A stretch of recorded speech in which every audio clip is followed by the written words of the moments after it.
Hello everyone, welcome back to my channel. এখন আমি আপনাদেরকে কোরিয়ান বিখ্যাত বুলডগ নুডলস রান্না করে দেখাবো।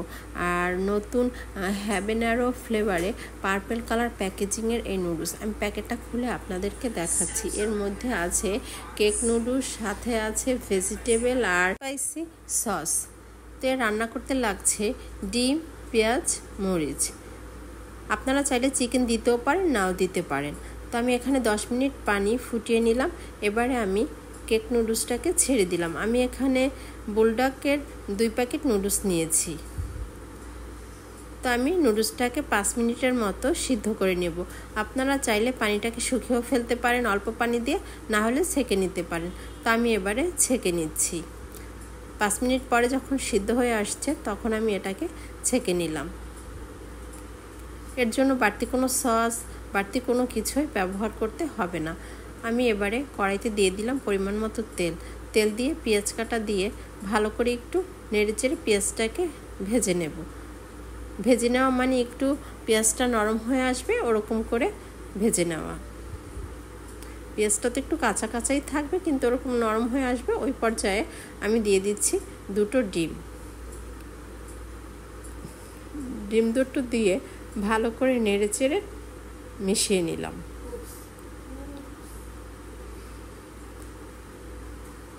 ডিমটা যখন এরকম হয়ে আসবে তখন আমি প্যাকেটের যে ভেজিটেবল, সেই ভেজিটেবলটা দিয়ে দিব। এটাকে আমি কাঁচি দিয়ে কেটে দিয়ে দিচ্ছি। ভেজিটেবল দিয়ে আবার একটু নাড়াচাড়া করে ডিমের সঙ্গে মিশিয়ে নিতে হবে। আর বাচ্চারা এই নুডলসটা খেতে খুবই পছন্দ করে। বড়রা তো করে, বাচ্চারা তো আরও বেশি করে। আপনারা এরকম রান্না করে খেয়ে দেখবেন, খুবই ভালো লাগবে। তো ভেজিটেবলটা মিশানো হয়ে গিয়েছে। যখন ভেজিটেবল আর ডিম এভাবে ভাজা হয়ে যাবে তখন আমি দিয়ে দিব মরিচ। চাইলে মরিচ দিতেও পারেন, নাও দিতে পারেন। তবে ওই ভেজিটেবলের নাম হচ্ছে সিজনি।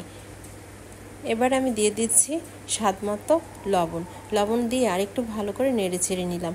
এবার প্যাকেটের যে স্পাইসি সস সেটা দিয়ে দিচ্ছি।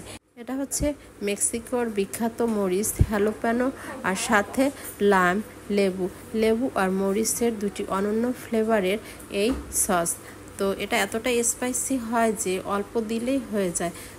এই কারণে আমি অর্ধেকটা দিয়েছি, যেহেতু বাচ্চারা খাবে সেই কারণে আমি অর্ধেকটাই দিয়েছি। এবারে আমি সিদ্ধ নুডলসটাকে দিয়ে দিলাম। দিয়ে ভালো করে নাড়াচাড়া করে মিশিয়ে নিলেই আমাদের রান্না হয়ে যাবে। তো আশা করি আপনাদের ভালো লেগেছে। ভালো লাগলে অবশ্যই লাইক দিয়ে সঙ্গে থাকবেন। আমি সব সময় চেষ্টা করি নতুন নতুন কিছু দেখানোর জন্য। আর এতটুকু আমি উঠিয়ে নিয়েছি, যেহেতু ছোট বাবু ও খায়, তো ও যেহেতু ঝাল খেতে পারে না, সেই কারণে ওর জন্য আমি এই সিদ্ধ নুডলসটা তুলে রেখে দিয়েছি।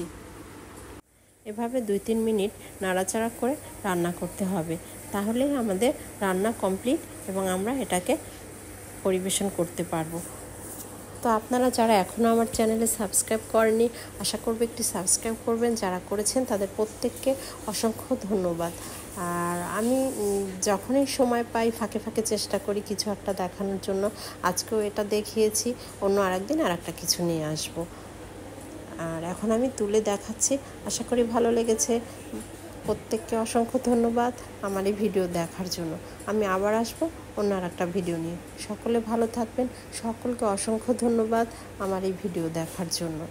আজ আমি আপনাদেরকে খুব সহজ সুন্দর একটি নুডলসের রেসিপি রান্না করে দেখিয়েছি।